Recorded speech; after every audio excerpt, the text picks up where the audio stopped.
ক্লাসের সবচেয়ে দুষ্টু ছেলেটা রিফাত। হ্যাঁ হ্যাঁ, আমি সেই। তো এখানে কি, তুইও কি এই ইউনিভার্সিটির? আরে না না, এই ইউনিভার্সিটিতে পড়ি না, আমি তো আইডিয়াল ডিগ্রি কলেজে পড়ি। ও, তো এখানে কি করতেছিস? একটু এদিকে আয়। আমি না আমার বন্ধুদের সাথে এখানে এসেছি। ওরা বলেছে তোদের ভার্সিটিতে নাকি অনেক সুন্দর সুন্দর মেয়ে আছে, হয়তো মেয়ে দেখতে এসেছি। ছি, তুই না আর ভালো হইলি না। আর খারাপের কি করলাম, আমি তো শুধু দেখতেই আসছি।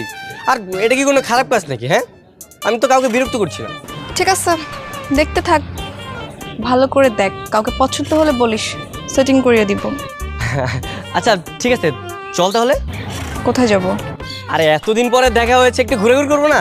চল, তোকে আজকে ফুচকা খাওয়াবো। আগে তো তোকে কত ফুচকা খাওয়াতাম। ও ভুলে গেছিস, আমি তো তোকে আগে তেঁতুলের আচার খাওয়াতাম। চল।